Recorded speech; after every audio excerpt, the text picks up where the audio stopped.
This is Teachers Talk Radio, and you are listening live. Hello, and welcome to the Friday Lunch Show with Morgan Whitfield and Todd Brennan. It is Friday, October 11th, and today we will have a special guest with Nigel Davis coming to discuss Wanderlust and wisdom, the growth of truly excellent and exceptional teaching communities. We look forward to your thoughts on this one, so please feel free to text in. This is Teachers Talk Radio, and you are listening live. Tune in live at ttradio.org, or to join in the conversation, download the Podbean app and search Teachers Talk Radio. Follow the hashtag TTRadio. Tune in, talk it out with Teachers Talk Radio.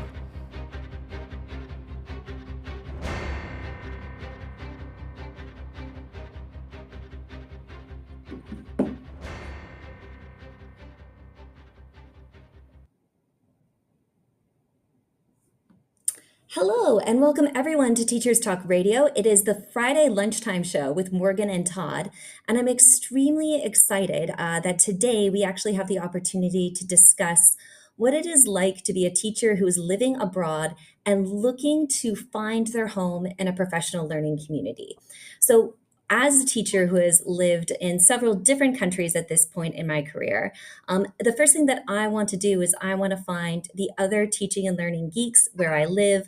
I want to see where my career is going to be going because it's being fostered and flourishing in another learning community. So to start us off today, I thought that we would have Todd talk a little bit about his experience, and then we would introduce our special guest, who's a dear friend of both Todd and I's. Todd, how are you doing today? Yeah, really good, really good. We can't complain at all. And I'm really excited actually for this topic. It's one that we've tried to get Nigel to come on for, well, we've both wanted Nigel on for a little while, and he's agreed to come on today. So I'm really excited about that. And the topic as well, I think this is a really fantastic topic. It's made me all nostalgic for those early decisions of moving out to the UAE from sunny Worthing. So yeah, I'm really excited for this topic actually. I think it's really funny because, Nigel's a really special person. So Nigel's here with us now. Nigel is the head of secondary at one of the most established and outstanding schools in the Middle East. He's been a school leader for over 15 years. You and I have seen him in action on many a stage. But I think the main thing about Nigel is that he is a catalyst. I met Nigel when we were looking to plan a conference to bring different teachers together across the city. At that conference that Nigel and I were planning, I actually met you, Todd, and we've been friends ever since. But I think he's a catalyst in the sense that he's brought a lot of different really dynamic characters and really created a learning community in the cities where he's worked. So without further ado, Nigel, we are so lucky to have you with us today. It's lovely to have you in the studio. Thank you, Morgan, and thank you, Todd. I'm quite humbled by that. It's been a wonderful journey for the last 10 years.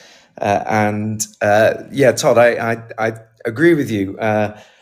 Thinking back on this topic, it's made me a little bit nostalgic, and I actually went through Facebook and I saw some of the posts from 2014 when I was leaving my beloved school in Surrey to make the move over to Abu Dhabi myself.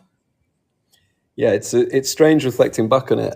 Maybe this is a nice place to start, but I was actually looking at lots of schools with British in the name and thinking, yeah, I'll move to Dubai. That'll be great. I'll look for one of the schools with British in the name, and had this. At the time, I was reading one of Daisy Christodoulou's books, and I don't know if you have ever picked this up, but Daisy's a big fan of the American curriculum and talks quite a lot about the American curriculum as it pertains to English teaching. And then I thought, yeah, you know what, let's go and see what that's about. And that memory that was the catalyst for the whole thing actually it really struck me as we were kind of discussing this topic, that I wanted to experience that curriculum on the back of Daisy's promotion of it, essentially. Yeah, I think I was Far more naive. I'd been a teacher for 19 years in the UK, and a geography teacher. And at the time, I'd been in the same school for 17 years and gone from geography teacher up to the deputy head of the school, but never lost that sort of wanderlust of that desire to go and see the world. And the job that we do, we can do wherever we want to do it, wherever our feet take us. So that was knocking on my door for forever and ever. But for us, and I guess everyone's got their story and reasons why they leave the UK or leave their home country.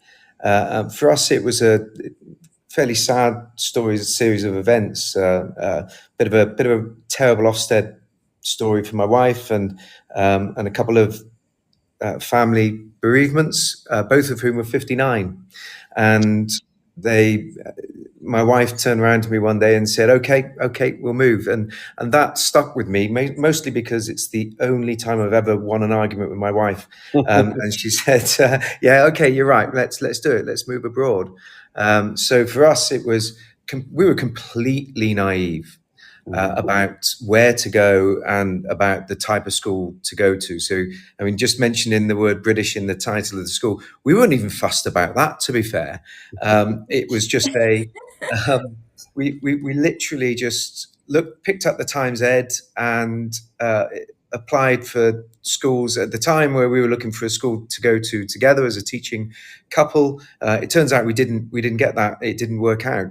But it was that was really our rationale for where we go. And I just happened to be incredibly fortunate to land in the school that I landed in, and I've been in ever since. And I've just got my 10-year badge this year.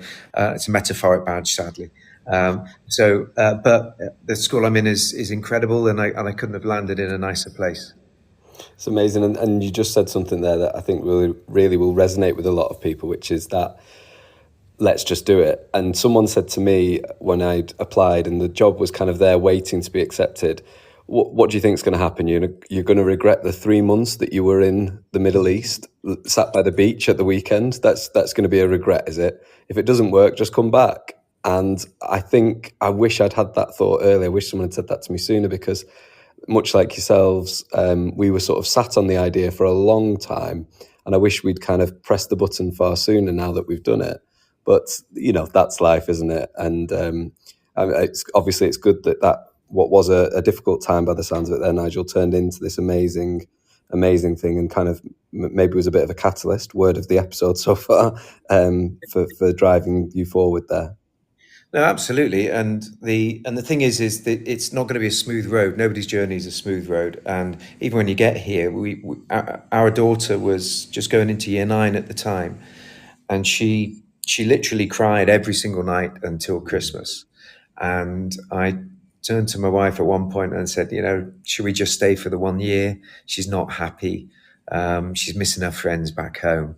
And my wife, in her wonderful way, said something rather rude, and said that she'll get over it, and it's the best place for her. And she was right. Almost always my wife is. So she was absolutely right. And we actually offered our daughter the opportunity to come back for a 6th form. We said, we'd send you back to the UK and you can board in a 6th form. And she didn't want to. She wanted to stay by that stage. So she did year 9 to year 13 in our school. And she now says it's the best decision we ever made. It's so funny just listening to you tell your stories about coming over. It really strikes me that there's kind of 2 things that kind of come through that. I also looked abroad because I had gone through a horrible Ofsted experience and decided, well, this isn't for me. I'd never want to go through something like this again, but I do want to see the world. And that's why I decided to look afield. But beyond that, I think there is this perception that, I'm going to go work abroad and it will lead to me spending all my weekends and after school on a beach. And then you have this idea that perhaps you don't get the best teaching and the best teachers moving abroad. So if we're talking about looking at the international community and saying that there's really great professional learning that's going on, that it's a really dynamic educational landscape, Has that changed? Are there perceptions that perhaps we need to address? I would definitely say this. The perception is still there. I listened to a fantastic podcast with Kai Voucher, who's the head at British School at Muscat, and Mark Steed, who was until relatively recently the head at Kellett School in Hong Kong, and it was about the recruitment crisis. But it was also about, they touched upon the fact that there's still this stigma with returning teachers from abroad to the UK, and that some schools still look at that as if well, you've been abroad, you've really probably stagnated, which honestly could not be further from the truth in my experience. There's so much richness that you get from being in a truly good international school. The professional development is so high on the agenda of our schools, and it does develop you as a professional. And I guess I fell into that bracket 10 years ago, or 10 and a half years ago, thinking, well, I've had a good run in the UK, and I've developed a lot, and I want to scratch this itch of going abroad, and it may be that my professional development may take a hit with that. So it was so unbelievably refreshing when you turn up somewhere where the culture is, look, we feel like we're good teachers, but all we want to do is be better teachers next year, however that shapes itself. And there's a whole load of cash that we're going to throw towards making sure that we are. Yeah, and I A think lot of that resources and not a lot of judgmental inspections, although there are judgmental inspections too. But I think there's no assumption that by being more rigorous in a judgmental way, I think is going to actually create deeper, more reflective teachers. Sorry, Todd, go ahead. No, I was just going to say a lovely message here from Tom, which is just, I do think international teaching is generally easier than teaching in the UK, but I do agree that you can still develop a lot as a teacher. And it sort of echoes what I was going to say, is that I think the sentiment comes from this perception that the schools that we're talking about are all one homogenous blob. The first school that I came out in here, out to the country in, behaviour management and classroom and transition management has to be, for the nature of that school, had to be immaculate. And when I visited two outstanding schools in the UK recently, I was surprised at the leadership team's eye for behaviour. And so what I would say is that they weren't identifying the bubbling behaviour in the way that I'd become accustomed to. I also noticed as well that, the teachers, when I was popping into lessons, their explanations weren't as crisp. And when I thought about it, what I suspect was the difference is that I actually had to make a real effort to learn the culture and customs and traditions and lives of the students I was teaching, because they were so different to my own. Whereas in the UK, as teachers, you sort of think, oh yeah, kids, they're into TikTok now, and that's it. You don't really, maybe this speaks more to me, but you didn't really have to learn quite so much about their everyday experiences in the way that you do when it's alien to you. So I think one of the dangers is to see international schools as just one homogenous blob. The school that I taught in was entirely Emirati with a few Jordanians, and it was a very high performing version of that. So there was definitely skills that were picked up. So while I agree with Tom, I think that perception is definitely still there. I think, Nigel, you've touched on that. I think the danger is to see them as one thing, and they're absolutely not. There's such variety across the schools, certainly in my experience in the UAE. Now, I don't know what that's like in Kazakhstan or Georgia, but I'm sure it's fairly similar around the world. I'd definitely say so. And, Tom's absolutely right. It in general terms, it is easier than teaching in the UK. And you're right, they're not homogenous at all. I think there's around about 4 different types of styles of schools that you can go into as an international teacher, and some of them are incredibly challenging, behaviourally and culturally. I rate myself as fortunate to be in one that would be fairly similar to an independent day school back in the UK. What that means is this: you walk into a classroom of a maximum of 23 students, and at the end of that lesson, they'll walk out and thank you and say they enjoyed the lesson, hopefully. And what I very quickly found out 10 years ago was what was getting me through a lesson in the UK. I was getting through that in half the time here, and I needed to really totally rethink, because in the UK, 80% of my time was spent, and 80% of teachers' time is spent on behaviour management, and then the teaching is almost seen as a bonus, almost sometimes. Whereas now in here, turning up here, it was a question of, oh, wow, blimey, can I actually teach? Because these guys really want to learn. And so there's a real sharp focus, therefore, on how do I make sure that these students are learning in the best way possible. So it is easier. I totally agree with what Thomas said. But I also think because of that, it hones your skills more in terms of what really matters as a teacher, which is how do the students learn?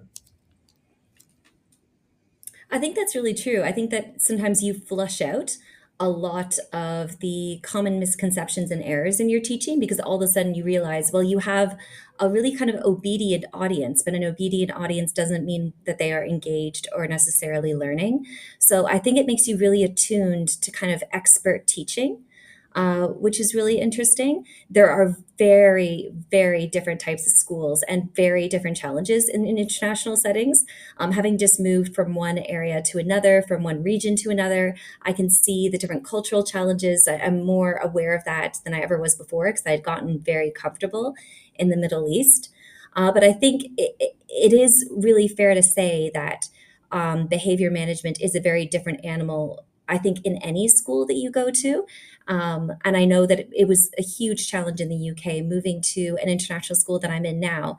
The behavior management that I do is so nominal, but the work that I have to do as a teacher to overcome language barriers, and kind of the masking that students do when you think that they are actually comprehending and that they have more fluency than they actually present, that's always really interesting.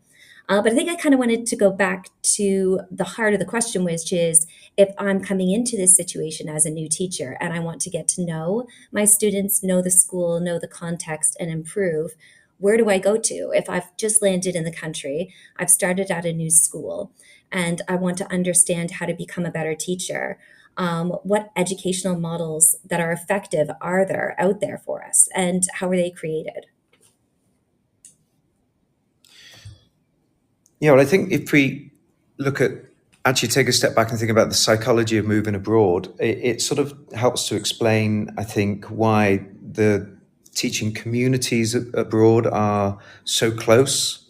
And you have the likes of, what you Todd and myself and others work towards, which is almost like almost a altruistic community sharing experiences and sharing best practice, and that's mirrored not just where I am now, but lots of places around the world. And the psychology of moving abroad is, your colleagues become not only your colleagues and not only your friends, but your shields, your family. Your biological family are thousands of miles away. You're in this strange land, but the strange land often has amazing opportunities that you want to live with people, and that means that these colleagues become more than just colleagues. They do become family, and we tend to live in expat bubbles. And here in the UAE, we have our brunches, and you get to meet a lot of teachers from other schools. And my wife being a teacher but not in the school that I'm in means that we got to meet a lot of teachers from a diverse group of schools. Coming together to trade best practices was something I think was really natural for us. Yeah, it's really funny. I remember when I arrived in a really, really kind of smaller town in the UAE called Al Ain. And it was it was a really, really lovely school. The kids were enthusiastic. I really enjoyed my first year there, but the very first CPD opportunity that I had, I jumped at it. The school said that there was going to be a special CPD day on a Saturday. They would drive us down to Abu Dhabi so that we could attend. And so two teachers that I became really good friends with the first time that I had met them, we hopped in a car, we drove an hour and a half down the road. We arrived at this really opulent palace-looking place, sat down in the middle of this beautiful type of ballroom, and then immediately realized that the CPD that was going to be delivered that day was entirely in Arabic. There was not a word of English that was being spoken. And we were really proud. The school, we told the school, actually, there's not going to be much for us there. And they said, no, no, no, we need you to do X many hours of CPD this year. Can you please stay the full 6 hours and attend? Which was it was just such a funny thing. So that's when I realized, well, okay, I want to learn. I have all the best intentions. And it's all about reaching out into the right channels to find really great CPD that is very pertinent to the experience that I'm having here in this country. Yeah, and I think you've both said something there about the openness of an international teacher as well. You know, I think most UK teachers in that scenario, Morgan, would have messaged back a very quick, yeah, no trouble, and then gone off to probably a brunch. But, you know, they would have gone. But you were obviously open to that and thought, well, look, I'll give it a go. And I think you're right, Nigel, as well, about the type of people that go out there to try these experiences. There is an openness to that. And I remember sitting with Arabic is a subject here that's taught very much in the same way as English. And so there's actually quite a lot to learn from Arabic teams at times. I remember sitting with one of the Arabic teachers and saying, oh, you should try this thing. And I was talking about some of the strategies from Reading Reconsidered and the sort of very teach like a champion strategies. And he said, oh, we've had that in Arabic for a long, long time. And he went through all the strategies that they used and they predated the book.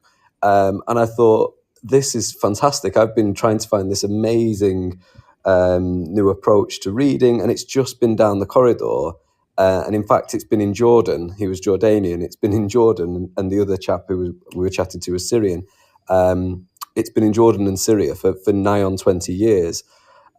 So there are opportunities all around with CPD when you move abroad.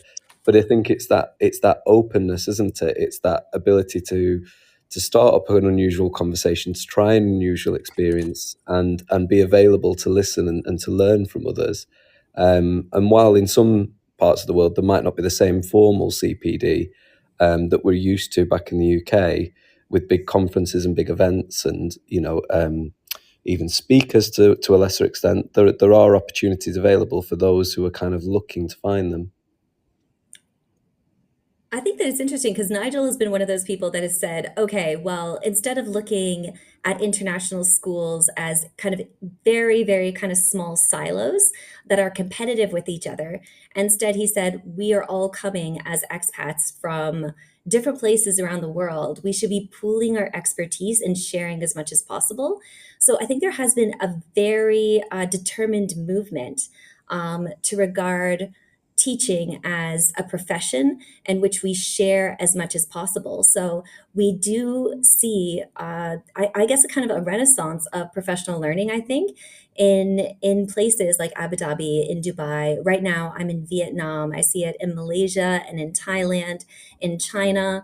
We're starting to see professional learning communities that are really growing and they're interconnected. We have one going on right now, and the fact that I am in one region, you're in another. We've all taught in different curriculums, whether American, British, IB, and we can discuss teaching and learning pretty openly because we have the history, the exposure to each other, but also the technology to interact with it. Which is a lot to say that in the time that since I began really teaching abroad, I think a lot has changed and a lot has changed for the better. Definitely. What do we think in terms of then the pitfalls to avoid when making a move to international schools? Because, we've talked about there being opportunities in some of these places. What should people be looking out for in terms of pitfalls? Yeah, as I said, we were incredibly naive and therefore incredibly fortunate when we made our move abroad. And if we had our time again, knowing what we know now, would be so advantageous. I think you very quickly work out that there are international school networks around the world, and there are some schools and some things to look out for. But it really does depend on what you're after as a teacher, and it depends on what type of part of your career you're in. If you are in your 20s and you really are looking for almost like a working holiday, then there are some schools that would work and you'd fit in really well with. If you're looking to come abroad and be totally immersed in a local culture, that would be a different type of school. If you are looking, as we were, for a great school for your child, as well as potentially some development for you as well, then that's probably a different type of school. And you can look at things like whether your school's a HMC school, whether the school's HMC, whether it's a not-for-profit or for-profit school. That's really important. The almost like the gold star is a not-for-profit. Almost all, over 90% of schools, as we know internationally, are for-profit schools. Franchise schools can be very, very good with good leadership. But franchise schools, the rent-a-name schools from the UK, that are in really high demand, both in the Middle East and in the Far East as well. They can be superb schools when led really well.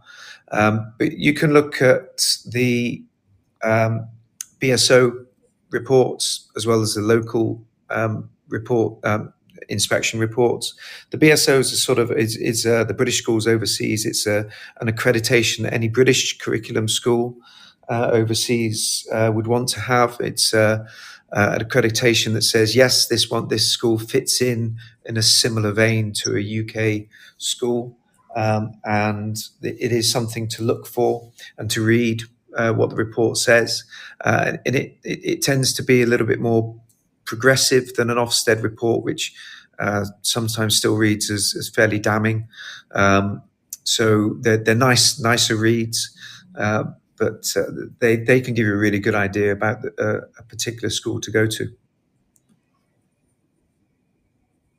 Yeah, I think that there's a lot there in terms of researching where you might be going to. And I think that there's a lot of opportunities for it to be kind of two-way. Like when you are being interviewed now, you have a better understanding because it's actually a pretty small community. International schools, it feels like everyone knows everyone else. It feels quite small in the sense that people who tend to work abroad, they'll hop around, they'll go around, and so you get to get that sense of community. And these schools tend to share a lot of resources whenever they possibly can. I'm just going to stop right now so that we can have a little bit of an ad break, and we'll be right back to talk about what we think is on the horizon. This show is brought to you in partnership with John Catt Educational, publishers of professional development books and resources that support great teaching and learning in schools around the world. Don't miss out. Level up your professional development today and visit johncattbookshop.com to explore the full range of titles. Use the code JCTTR2425 for 20% off your order. Happy reading. Introducing Reading Solutions UK. Home to Dreambox Reading Plus, the online reading development programme, improving outcomes for students and schools nationwide. Create stronger readers in your school from Key Stage 2 to beyond GCSE, using Reading Plus's evidence-based adaptive technology. Reading Plus accurately assesses your students' skills gaps and places them on a personalised learning pathway, built to accelerate their strengths and improve on their areas for development. You can try the programme with a free 4-week pilot today. Search Reading Solutions UK to find their website and request your free pilot today. Teachers, mark your calendars for Bet UK 2025, the world's biggest EdTech event. Join over 30,000 educators at the Excel London from the 22nd to the 24th of January. Discover the latest EdTech innovations, network with peers and access hundreds of hours of CPD. Did we mention it's 100% free for educators? Whether you're looking for inspiration or practical tools to enhance your teaching, BET has it all. Don't miss this opportunity to shape the future of education. Register today at uk.betshow.com. That's uk.betshow.com. Hello and welcome back. It's the Friday Lunchtime Show with Todd and Morgan, and we have our guest, Nigel Davis, here with us today. And we were discussing international teaching and moving abroad. And I think one of the things that we touched upon, but maybe didn't go into quite enough detail, was looking at the advantages of international teaching. So the advantages in the sense that how does it create better teachers? I think if I had stayed in the UK, I think that I would be a very, very good teacher when it came to behavior management. But I think that there's other skills that would have probably not been honed if I hadn't come abroad. So how does coming abroad actually make you a more well-rounded teacher? What skills does it give you that perhaps you might not otherwise acquire or hone as much? What do you think, Nigel? Yeah, we touched a little bit on behaviour of students, and I just want to share an anecdote from my beautiful daughter in the first 2 weeks of being at our school. We were still in the mode of getting a taxi home. We hadn't got ourselves a car yet, and I got myself in a taxi at the end of the school day, and she got in, and I was in absolute glee. This was absolute teaching heaven. And I said, "How was it today, B?" And she said, "Dad, I don't like it." I said, "Oh, what's the matter?" She said, "Nobody talks to me." And I thought, "Oh no." And I could picture her on her own, maybe at lunchtime and break time, and thinking, being ostracized as the new girl. And I said, why aren't people talking to you? Are you on your own at break time? She said, no. Break times and lunch times are great. But in lessons, no one talks to me. They just want to listen to the teacher. And it was that. So I thought, this is the reason why I've taken you out of your comprehensive school in West Sussex and moved down to Abu Dhabi. This is exactly it.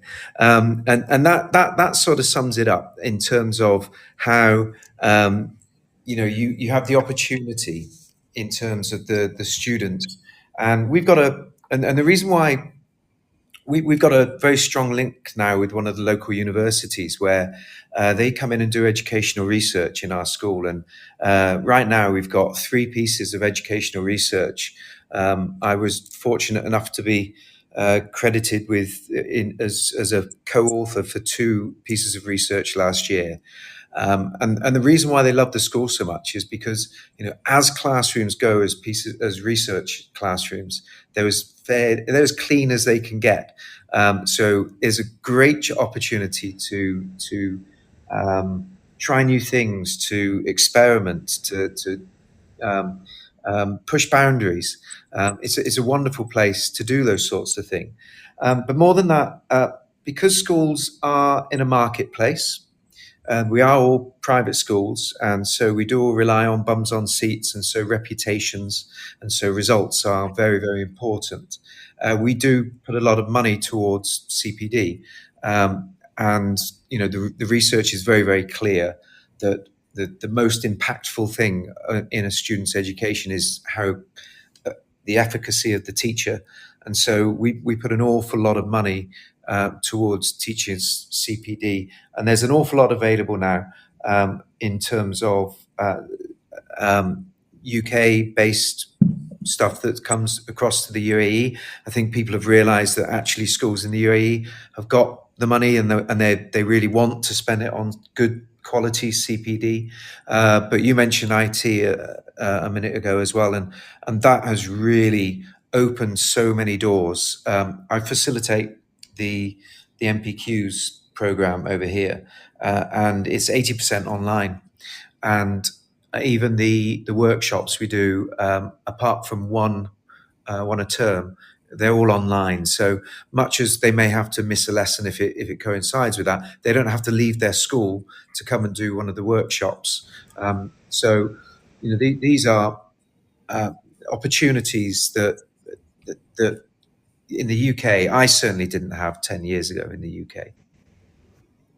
Yeah, I'd agree. I Yeah, think there's there's a lot there actually. I think it's really fascinating you were talking about because I actually worked at the same research school that you did, Nigel, and you're absolutely right. The fact that we have the opportunity to bring those kind of initiatives into our classrooms and really look at the impact that we're having, that our teaching is having, that we can look at the interventions that are being made and improve our practice. It's really fascinating. I think there are opportunities for action research, and that more schools internationally are getting heavily involved. We're starting to see more research ed that's happening. There's a lot more teach meets. I think that we start to see more models where teachers are doing lesson study. And where it's being built into the school schedule, the school day, the school weekly meeting rotas, where we have that protected time for CPD. It is a priority, I think, in the educational landscape in the teaching abroad, where I'm not sure that it is in the same way or the same resources are there when you're teaching necessarily in all schools in the UK. Is that a fair statement, or do you think it's prioritized in a different way? What do you think, Todd? Well, my view is skewed. I came from a school that was a research school and was attached to the Education Endowment Fund in the UK. So CPD was weekly on top of kind of extra optional CPD. There was 2 extra optional CPDs to attend, which if you were a terrible geek like me, you did attend. And then there was obviously the CPD within department, subject specific CPD. So I came from a school where it was kind of 4 times a week you could go to a piece of CPD. To schools out here, which I think probably you've said rightly, more than a lot of UK schools, they do tend to have a weekly CPD, which would be an increase for a lot of people. Yeah. But in my view, there would be slightly skewed. But I do think, as I've been here longer, what I'm seeing is that it's becoming a larger and larger focus. And as Nigel said, there's something about international teaching where I've done one of these courses, the MPQs, and you're kind of conversing with people around the world through the various platforms, and it has become a much broader community in that sense. In terms of, I think the CPD community internationally is very large actually, and increasingly so. But to go back to your original question about has it improved teachers, I think it goes back to our question about are they all schools the same. I would say my behaviour management in the UAE got a lot stronger, but it also taught me to be, because it had to be more. It was in everything I did. It taught me to actually be a lot warmer than I was in the UK. And I never realised that I was quite cold and clinical with behaviour management in the UK. But I'd worked in EBD schools, and I'd worked in schools with, comprehensives in the truest sense. And then came here and thought, right, actually, this needs to be a part of my practice that improves. And I think, whether you work in a school like that or a school where there's a lot of high ability students or high starting point students would be a term I'd prefer. Morgan, I'm sure you've got something to say about that. I do. But I would say that, the variety of experiences does change your practice significantly. And that in itself is a type of CPD. But there's so much available online now that I think the teachers that want to improve absolutely have the chance to internationally. And they're almost forced to by the nature of the diversity of experiences they're having, which will be so different to what they've had elsewhere. Can I just ask, Todd, can you talk a little bit about the benefits of teaching a new curriculum, like how that has stretched you? And I think, Nigel, you've gone through the same thing in the sense that when you move to a new country, you're often responsible for delivering curriculum that is not the British curriculum. It's in addition to the British curriculum, and you have to make that curriculum sing and come alive. Todd, you had kind of an American curriculum experience, and Nigel, you are in charge of, I guess, kind of putting forward the UAE curriculum as well. So maybe we could go over that because I think that gives you a certain skill set. Yeah, I even think that the international GCSE, we talk about it as though we talk about the UK curriculum. Well, that doesn't exist. There isn't a UK curriculum. There's a distinct Scottish curriculum. Some people have got strong opinions on that. But yeah, switching over to teaching an American curriculum was certainly at first quite jarring, quite interesting. Certain aspects of my subject knowledge had to develop a lot. We don't really have the hyper focus. If you've ever opened an SAT paper, what you'll see is that the English language arts section involves an awful lot of grammar knowledge that English teachers in England and the UK in general, they just don't have that level of depth of knowledge of grammar. The way that multiple choice questions are framed in the American curriculum, in the SAT and the APs and the ACTs, I assume, although I've never taught that, they require a slightly different approach to English teaching. And so that means that you then have to think carefully about your practice, and you can't just rely on, your easy wins. So for me, it meant going and finding American colleagues at a high-performing school in the city, a high-performing American curriculum school in the city, and borrowing information from them. But it also meant really reflecting on the way I deliver things. How you teach a test that's entirely multiple choice is very different to how you teach an open response. But I would suggest that that's probably the same for teachers moving from British or English GCSEs or Highers in Scotland to IGCSE or international A levels. So I think it stretches you because the nature of the exams being different. I've recently returned to coursework. That presents different challenges to your teaching and your approach to teaching. I think it forces you to get out of your comfort zone and try different things and think back to what research you have and what basis you have for your decision making, and then alter your practice from there. I mean, that's my experience. I don't know if you could speak to that at all, Nigel, if that's very different. No, I think you've made a lot of really good points there, and I think if we're talking about how moving abroad can make you a better teacher, then the elasticity of your practice by moving abroad and having these challenges thrust at you and overcoming these challenges and still making your lessons and your curriculum powerful for your students it does go to make a better professional. We have in the UAE something called the national identity, which is coming down from the UAE government because they're very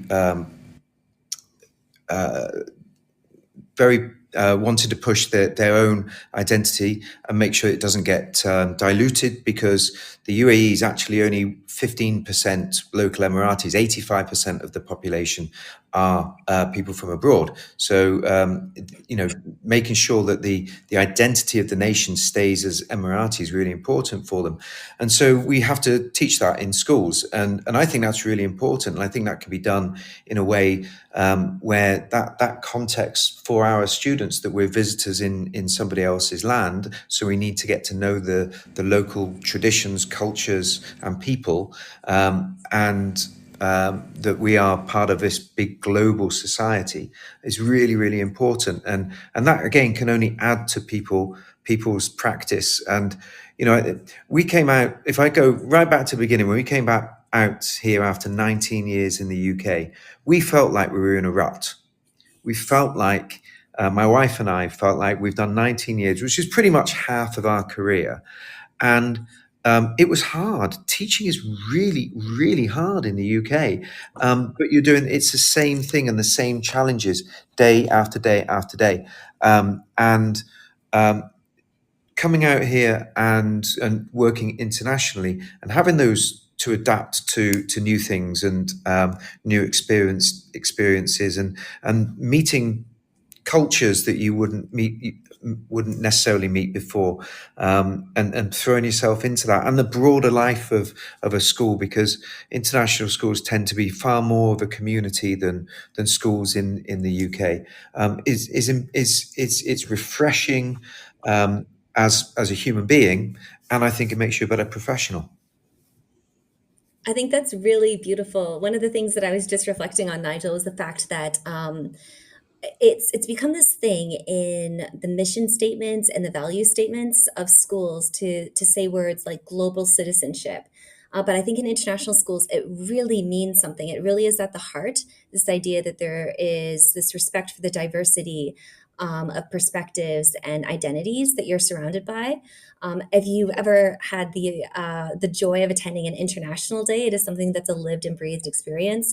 If you've ever had a classroom in front of you where you students who represent a model United Nations, basically, you could have 30 nationalities sitting before you in a classroom.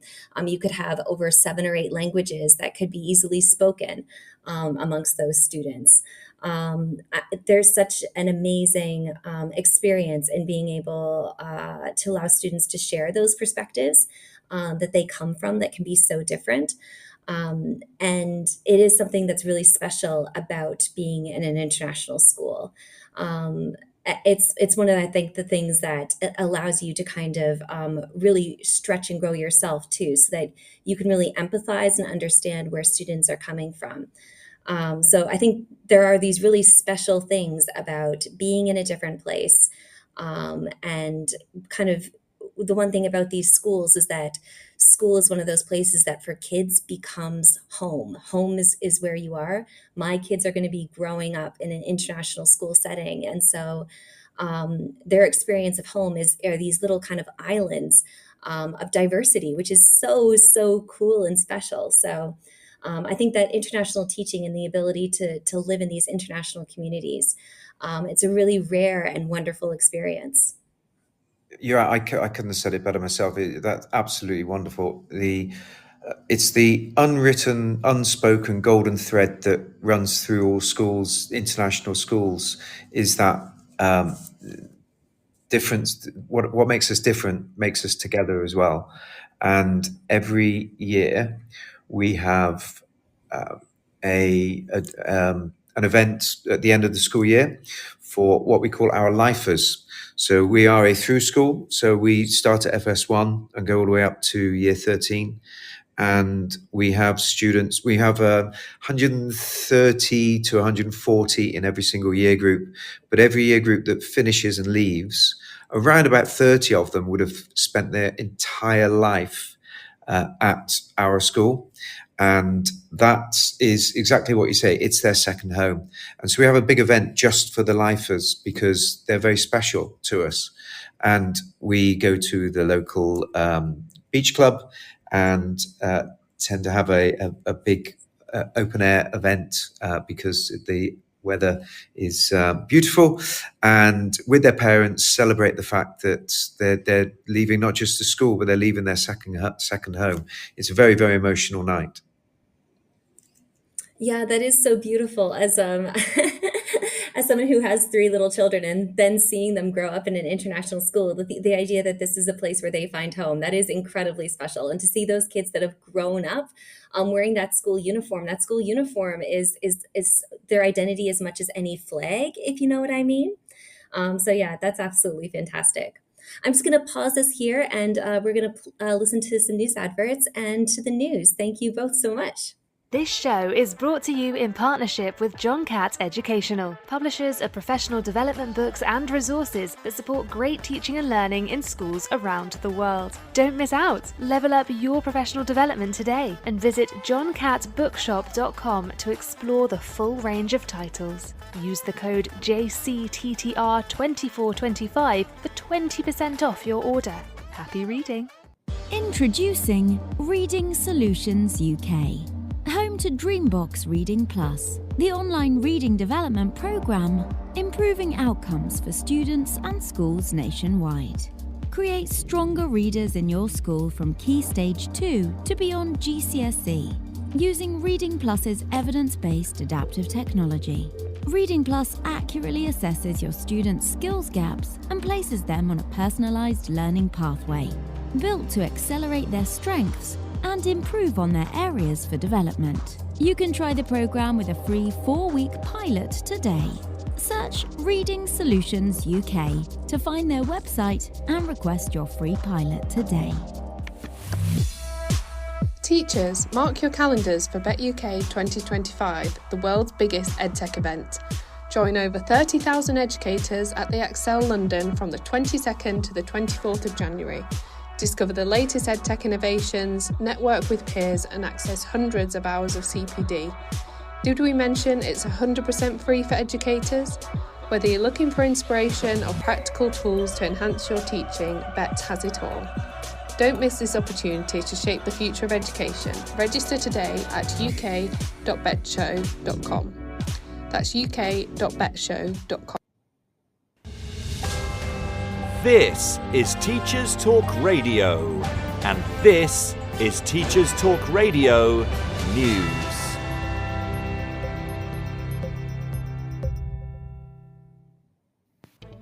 This week, the BBC reported concerns that the national curriculum does not teach children enough about getting out of difficulty in open water. Gary Gentle, head teacher of Bilston Church of England Primary School, said there should be more emphasis on teaching water safety. While the national curriculum mandates that all schools must provide swimming instruction and that children must be able to swim proficiently over a distance of 25 metres, however, statistics gathered by Active Black Country showed 48% of primary school leavers, that's 7,884 children across the Black Country, were unable to demonstrate safe self-rescue. In another headline, teachers' working hours remain consistently high. The annual Working Lives of Teachers and Leaders research, which is published by the Department for Education, finds that full-time leaders report working 58.2 hours a week, and full-time teachers reported working 52.4 hours a week, which is up from 51.9 the last time the study was conducted. Education Uncovered reported that the largest two schools within the Astria Academy Trust have seen the number of students staying on in the sixth form collapsing following the introduction of reduced subject options, strict behaviour regimes and centralised teaching. Long Sands and St Ivo Academies, both in Cambridgeshire, saw the number of students starting in the sixth form falling by a combined 40% from January 2019, in the year the Trust took them over, until January 24. Astria had implemented a number of changes on the basis of students' sixth form choices. While this may be the explanation for fewer students entering the sixth form, it seems clear that sixth form numbers have been on a downward trend since Astria arrived, and the Trust introduced tough new rules on behaviour, uniform and equipment following the arrival of Richard Tutt as Director of Secondary Education. Mr Tutt's leadership has also seen centralised teaching approaches put in place.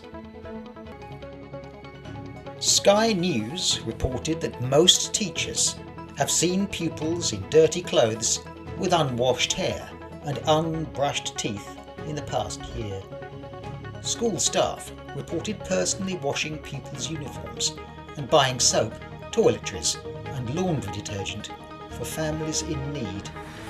And the majority of teachers have witnessed pupils attending school in dirty clothes. 4 in 5 school staff believe there's been an increase in hygiene poverty, and a third of these said the rise has been significant, according to a poll carried out by Census Wide in September. Almost all news outlets this week covered the fact that teachers in England have voted overwhelmingly to accept the pay rise offer. The NEU Snap poll showed 95% of members voting for the 5.5% pay rise, ending months of industrial action. And as the result was announced, Education Secretary Bridget Phillipson launched the next pay round for 2025 to 2026 with a letter to the School Teachers Review Body asking for their recommendations at the earliest opportunity. In future, we may see the end of the old-style essay written on wobbly tables in exam rooms, since Cambridge International announced digital exams. 6 subjects will have digital exams from 2026. Cambridge International Education said the planned global rollout across full range of Cambridge curricula covering IGCSE, AS and A-level will begin in 2026. By 2033, Cambridge says 85% of all its high-stakes qualifications will have a digital option. Another possible insight into the future of education, not unrelated to digital exams, comes from The Atlantic magazine, which reports increasing evidence that college students arrive at higher education unable to read books. Students now seem bewildered by the thought of finishing multiple books in a semester, and one lecturer commented, "It's not that they don't want to do reading, it's not that they can't read, it's just that they don't know how to, and high schools have stopped expecting them to." This has been your Teachers Talk Radio News with John Gibbs. Hello and welcome back. This is the Friday Lunchtime Show with Morgan and Todd. Today we are discussing Wanderlust and what it is like to teach abroad and all the challenges and wonderful things that that brings. So before the news, we were talking about how wonderful it is that we have the advantages of teaching abroad, but we wanted to take a look at one of the things that really affects the life of a teacher, which is the work-life balance that working abroad kind of brings. Nigel, do you want to talk a little bit about work-life balance when it comes to working abroad?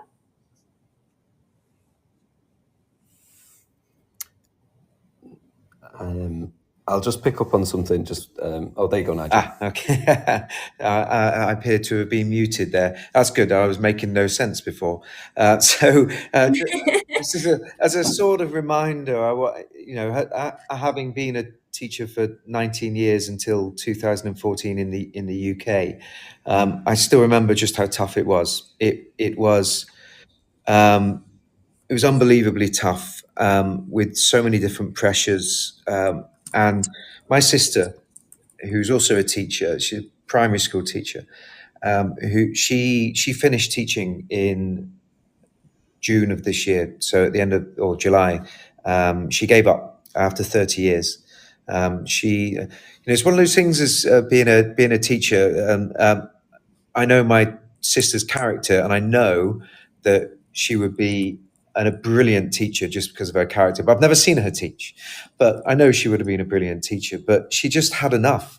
She had enough of just doing everything, and just the lack of finances, the lack of resources, the reduction. I remember she was talking about her TA had to be reduced in hours because the school couldn't afford it. The feeling of being a 30-year experienced teacher and feeling too expensive. Not to mention, the behaviour of the children, which she was saying is, potentially going downhill. Behaviour of parents, Ofsted anxiety, it just all led to, stress and anxiety. And she just said, I've had enough. I can't do it anymore. And I don't think she's unusual in that. I think that's the sort of thing that teachers all over the UK are feeling. It is a tough job, and I take my hat off for them and to them. And I also think it's an undervalued job.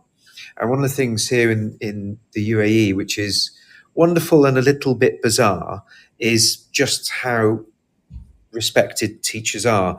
And I say it's a bit bizarre. What I mean by that is we have Oscars for schools that happen every couple of years, and there's a whole bunch of awards that get given out to teachers, and it's quite bizarre, but it's really refreshing. But it just goes to show how that teachers are held in more high esteem. And that in itself, just knowing that, actually gives you that almost relief. And I think the best schools and the best leadership will also give the most autonomy to teachers as well, and the most trust to teachers.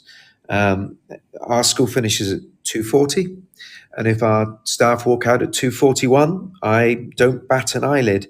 I want them to, if that's the way they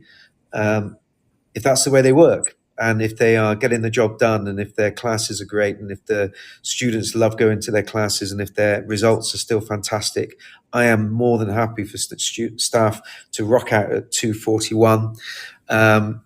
And that sort of work-life balance and that trust and autonomy that can be given, I think, is gold dust to staff.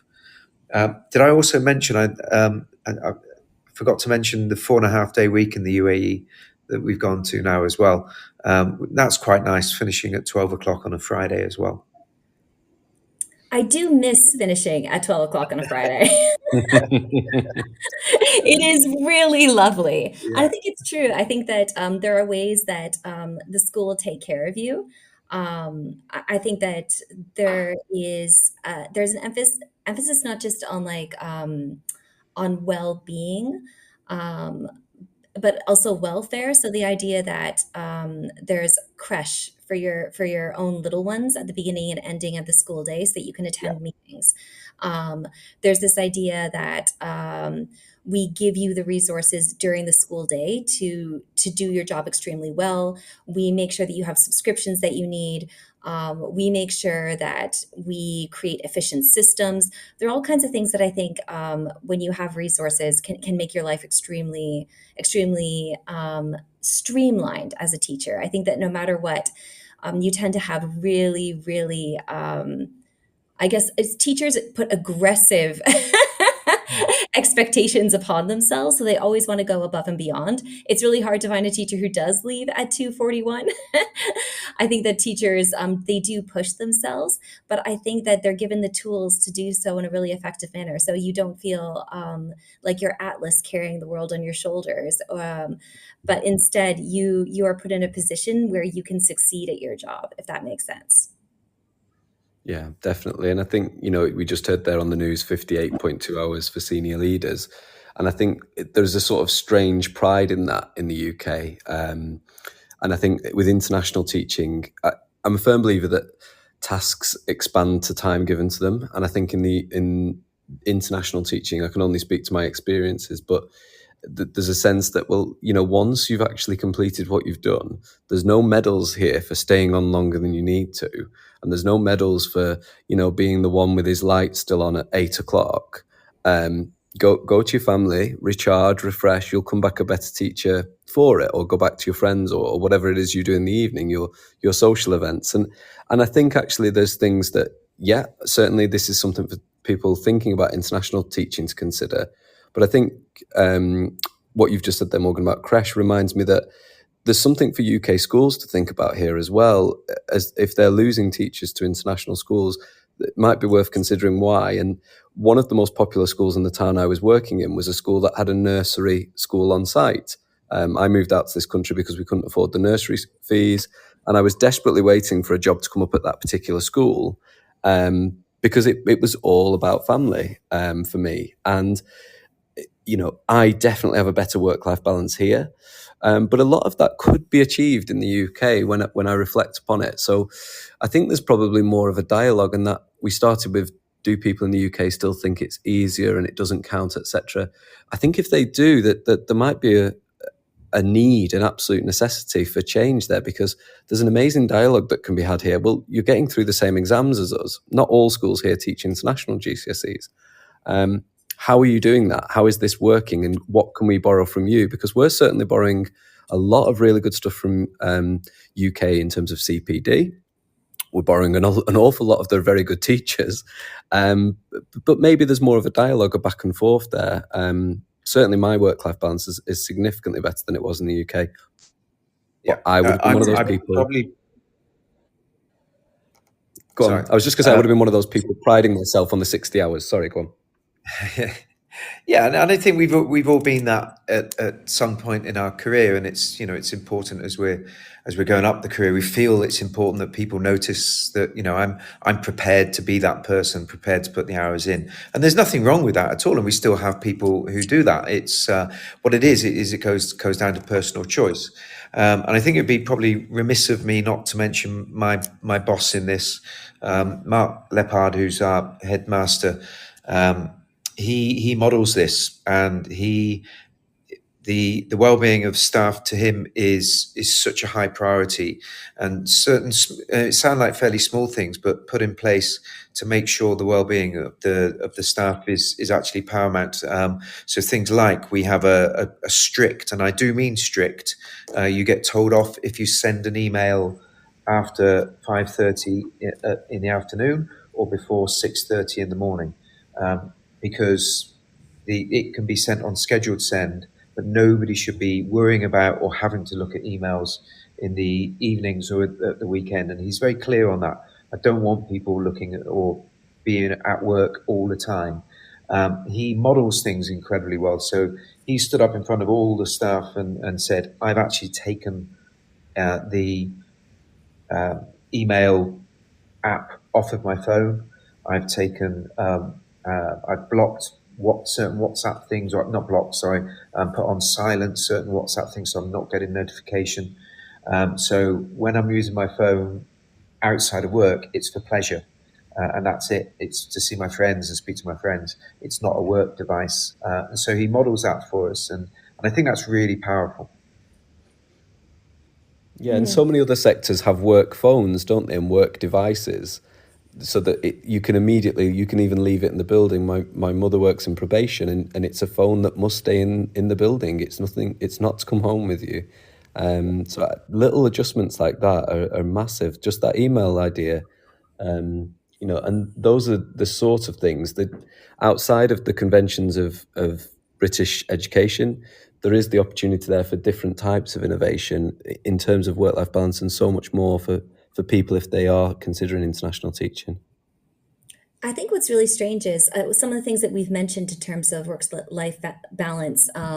They do seem quite possible in the international setting, but I'd have to say that there's a lot of flexibility in the teaching profession that just doesn't happen because of the nature of international contracts. So it is worth pointing out that it's really hard to do things like have like to share teaching positions, for instance. Maternity leave times tend to be really varying depending on where you are in the world. So there's some flexibility that just simply doesn't exist in terms of job shares, working from home.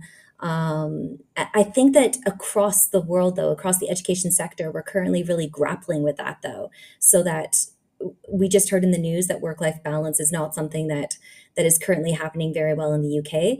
I think it can be done better everywhere, and education is one of those really kind of funny sectors where we literally run our lives at exact times via bells that we must we must pay attention to. So it's really hard to bring flexibility and work-life balance into that, which is kind of tricky. And those are things to consider as well when looking at an international school, because I'm sure if there was a listener from, I think Sweden, if you were working at the British school in Stockholm or in Gothenburg, you're probably thinking, well, I don't know what you're talking about. Maternity is fantastic. So there are, we've all said we sort of jumped at things a little bit. We went for things without all the information. You can never have all the information, but I would definitely recommend people research things very carefully, because if you know that family's on the horizon for you, then that would change which schools you looked at, certainly. Yeah. So I wanted to touch on culture shock, because I think international teaching is one of those things that you have a lot of anticipation before you take a job. You arrive and you get very, very excited and have a lot of exhilaration that you are finally in this new place, this new country. You're seeing all the sights, you're eating the new food, you're listening to new music, you're meeting new people. It's a lot all at once, and you want to get kind of accustomed. But then there tends to be this kind of dip that happens. Sometimes the dip happens at 3 weeks. Sometimes it happens at 6 weeks, sometimes it happens at 3 months. And it's where all of a sudden you realize that you are far away from home, that you don't necessarily speak the language. Some of the comforts that you used to have just simply aren't as there or as accessible. You're far away from family. And it is something that you see happen where you have a family or a person that comes to teach internationally.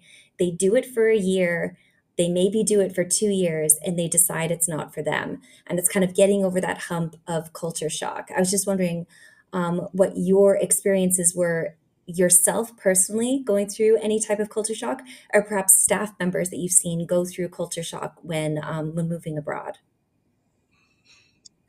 Yeah, I mentioned earlier about our daughter being in the one of those sort of doldrum periods when we first arrived. For myself and my wife, it was very different. We were just ecstatic to be here, so we really didn't go through one of those. But I think part of the thing that really helped for us was the fact that in 2014. My school actually went through quite a big change, a bit of an expansion and a bit of a clear out, I guess. So we had 12 members of staff joining at the same time, which is it's a lot for my school. I don't think we've had that number since then in the last 10 years. And of those 12 members of staff, 6 of us are still there.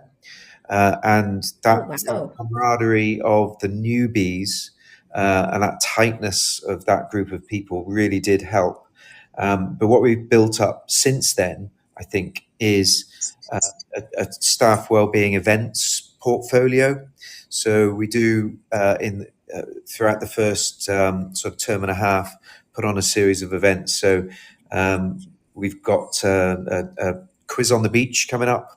So we've got a big staff quiz coming up. There's already been events at the golf club to make sure people are okay. They get assigned buddies, which I think is fairly normal in schools. But the buddy is not in their department. It's someone that we know get to know a little bit about the person, the new arrival, and then we put that person with someone who we think would be a good match.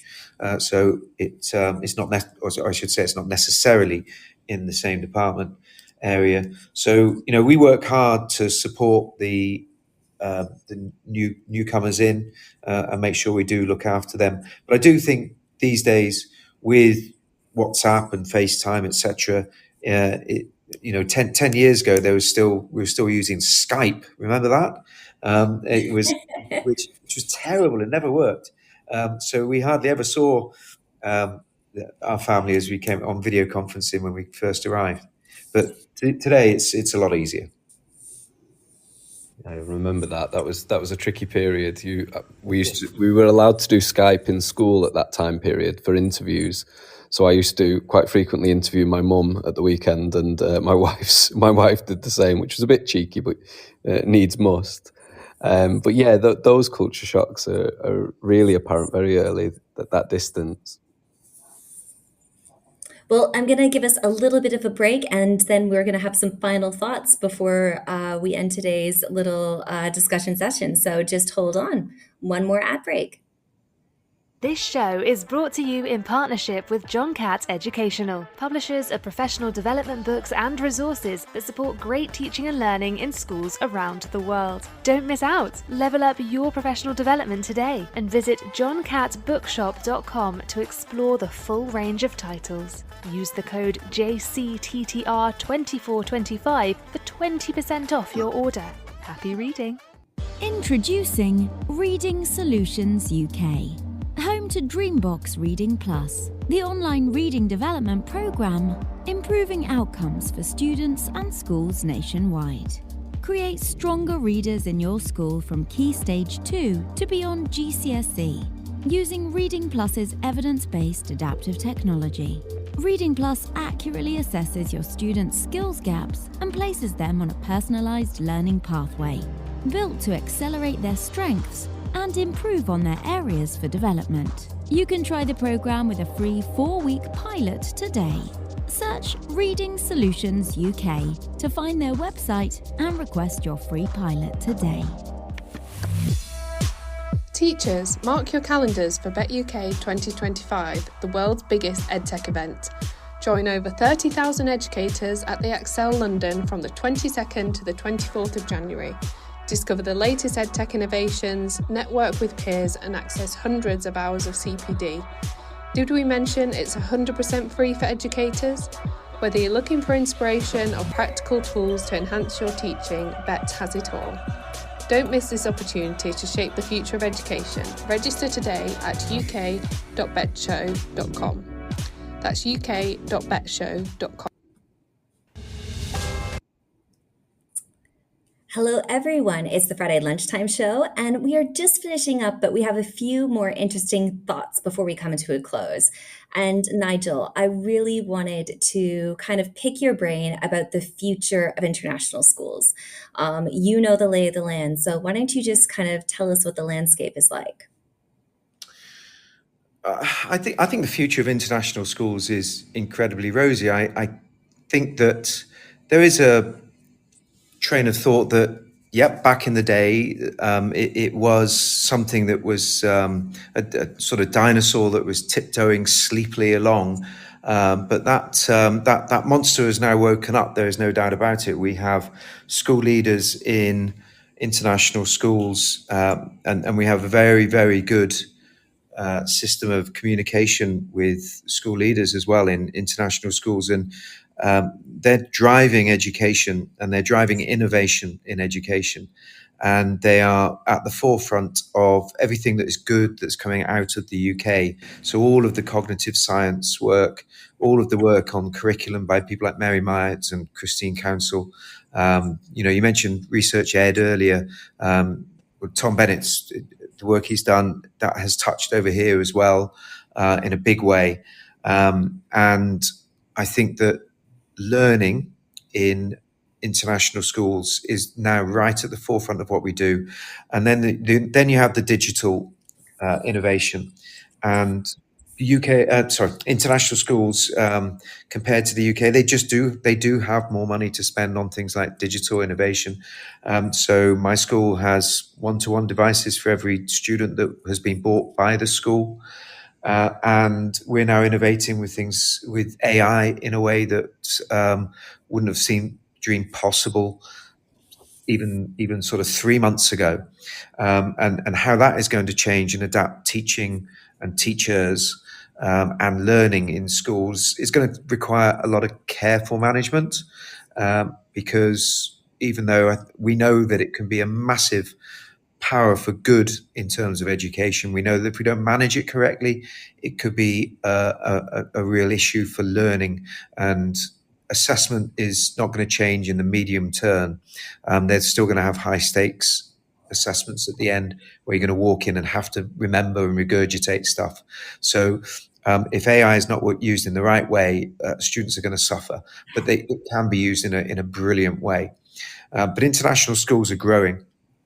The desire to have British curriculum schools around the world, not just the UAE or the Middle East, but also the Far East and China, it's growing exponentially. The British curriculum is held with such high esteem by local people throughout the world. An English spoken curriculum and education is held in high esteem. A-levels are held in high esteem by universities. The International School Consultancy Group estimate that there's going to be a requirement of 160,000 new teachers internationally by the end of this decade. So there's opportunities for people in the UK who are the most sought after teachers around the world to teach in British curriculum schools. So the future of international schools is incredibly exciting.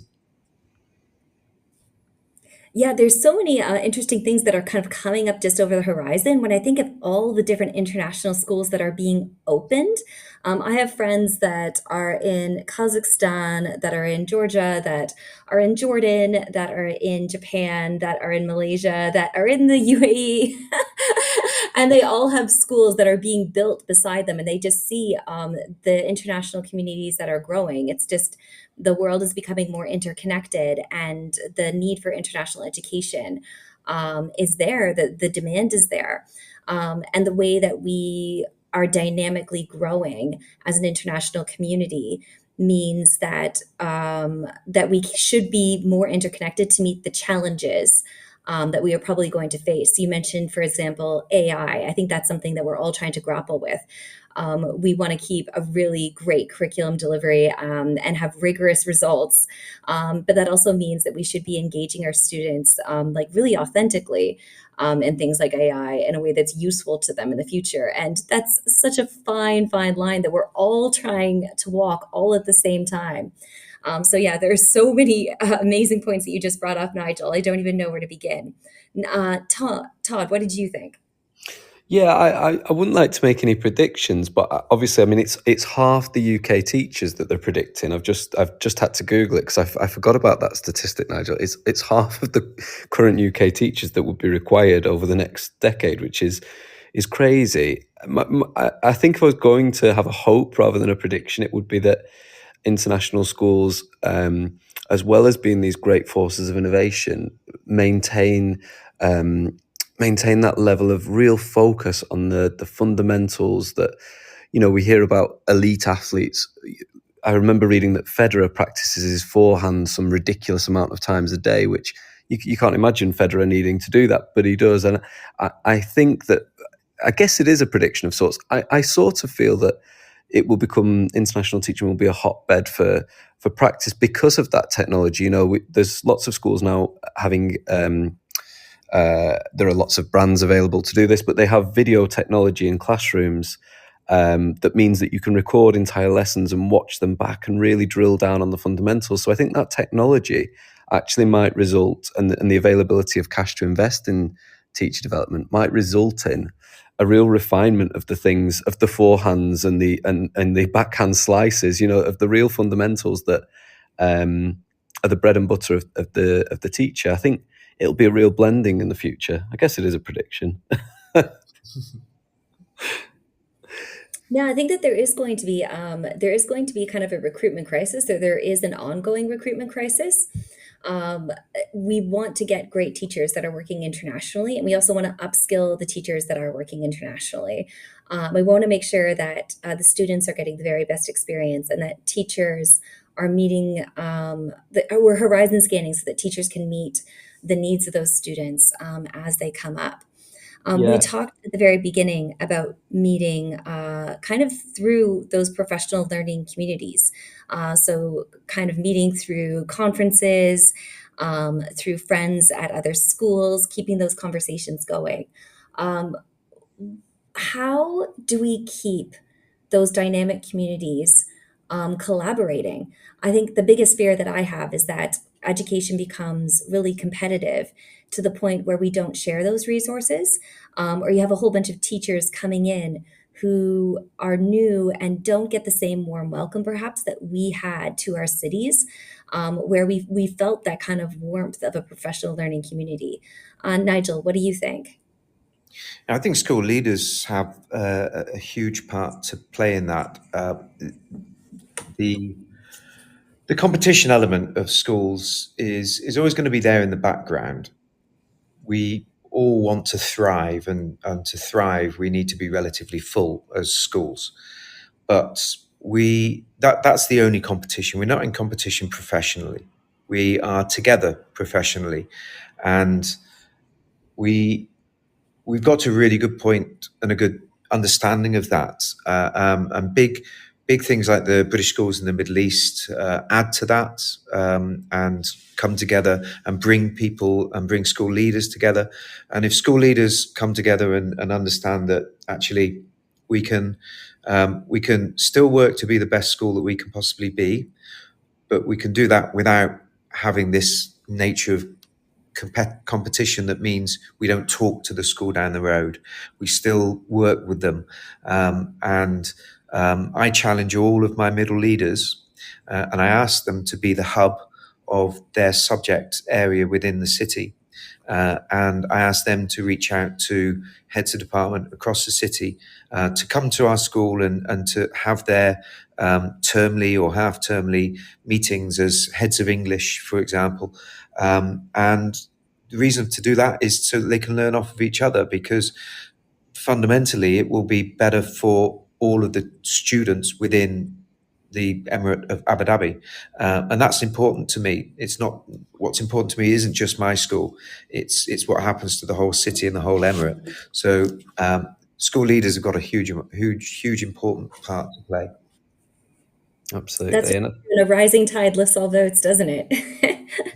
And I think that sort of speaks as well to, training up teachers as well, because, my wife's currently doing her teacher training, and I'm not sure she'd have found that as appealing as an opportunity had we stayed in the UK. So perhaps there's a way in which what's happening elsewhere internationally in the long term benefits the UK, and that's another way in which those, the rising tide helps raise all boats. So definitely lots and lots of opportunities that international teaching can benefit the wider education community there. Yeah, and the recruitment crisis around the world, and going back to, if I talk directly to people in the UK, recruitment crisis around the world is there, just like it is in the UK for teachers. But this is an opportunity. This is an opportunity for anyone sat in the UK who's taking stock of, how is my teaching professional life going in the UK, and do I think it could be better? Do I think there's a new adventure for me somewhere? Well, there's definitely going to be opportunities for people over the next 8 years, 10 years, to make a jump and to have an adventure and to broaden yourself. Definitely. I think we were all lucky that we've had the experiences that we've had. I feel incredibly grateful that I've been able to teach abroad and been at the schools that I've been at. That's not to say that every single school was perfect. It was to say that I took amazing experiences from every single school, and I learned a lot, and I came away with a lot of really good friends and colleagues that I feel like I can call upon to help me, to learn from, and to grow with. So yeah, it's been such a really wonderful experience teaching abroad, and I'm really glad, because I found it really, really difficult those first few years when I was in the UK. It was a very different experience, and teaching abroad actually helped me fall in love with my profession again in a way that I was afraid I was a little bit disillusioned. So I think it speaks a lot to the opportunity that that the international community has for teachers. Totally and utterly, that resonates completely with me as well, Morgan. But and I think you touched on something there that's really important, just to make sure that we're clear on. There's no nirvana here. There's no perfect school. Every single school internationally will have its quirks and its challenges. But there are so many advantages that do tend to overcome those as well. But there is no perfect school. And a personal growth as well. There's no perfect school, but actually you're going to see a new culture, and you're going to have that personal growth of learning about that culture, of becoming immersed. I was fortunate or unfortunate, depending on your perspective, to be woken at 5 a.m. Every morning to the sound of call to prayer when I first moved to the country, because I lived in very much in the city next to a masjid. And through those experiences, I actually grew personally, and learned a lot more about a very different culture to my own, and came to have a great appreciation of it. So it's not just professional, it's that full breadth that we've sort of spoken about as well in those experiences. Well, we're just coming to an end. Nigel, I must say thank you. It's been so lovely having you on. I always appreciate your insight, your sense of humor, your stories, your way of seeing the world. You are one of the reasons that I feel like I've gotten more in touch with my teaching and learning nerd. So I really appreciate having you on and being able to discuss international teaching, which is a big subject. To be able to touch upon all these different elements has just been wonderful. And I would echo that as well. Your passion and the communities that you've helped create in the city, Nigel, certainly was a factor in me staying in the city at a point where I wasn't sure if I was going to. So I hope that your enthusiasm has as well, I know your enthusiasm has come across to the listeners, and that people are inspired to take that leap as well. Thank you. I'm very humble, and it was just it was a joy sitting down and having a chat with you both. Thank you, everyone. Thank you, Nigel. Everyone have a really lovely weekend. Thank you so much for listening, and we look forward to seeing you in another 2 weeks. You too, Morgan. Bye, everyone. You've been listening to Teachers Talk Radio. Tune in live and listen back at ttradio.org. We look forward to hearing from you next time on Teachers Talk Radio.